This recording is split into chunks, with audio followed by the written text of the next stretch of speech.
handheld laser welder belongs to class 4 lasers, which are high power lasers with high continuous laser output, greater than 500 mm Marov.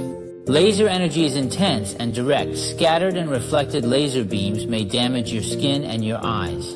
Before using the laser welder, please carefully read the laser welding manual and follow relevant safety precautions. Before using the laser welder, user should wear a complete set of protective equipment, including dust masks, laser protective goggles, laser protective face shields, laser protective clothing, and safety shoes. Ensure that the skin is not directly exposed.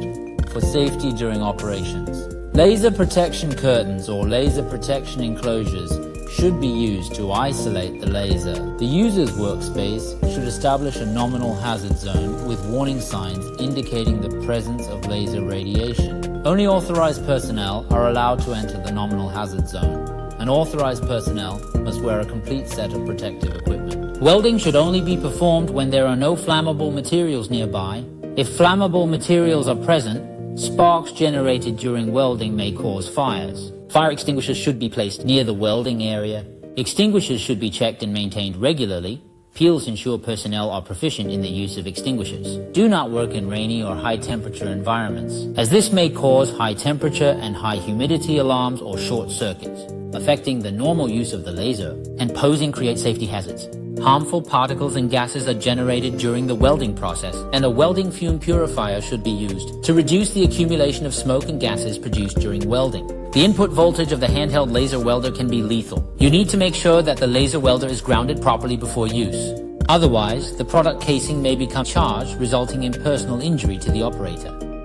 The earth clamp must be clipped to the welding workpiece before using the laser. Strictly prohibited elsewhere to prevent abnormal laser emission and ensure safety. Before welding, make sure that the laser gun is not directed towards people or high reflectance material like aluminum alloy and copper. Pay attention to your working posture during welding. Make sure that your body is outside range of the laser beam, as well as its reflected and scattered beams. When welding, keep the angle between the laser gun and the workpiece in the range of 30 to 70 degrees. The angle should not be too large to prevent laser reflection back into the laser gun and causes damage. Please note that laser welding machine cannot be used when in proximity of active high-frequency electrical devices such as TIG welding machines and plasma cutting machines, as doing so will damage the laser welding machine. Be sure to disable the laser by pressing the laser enable switch on the control panel. When your welding operation is completed, or when you need to be away temporarily, in case of emergencies, press the emergency stop button.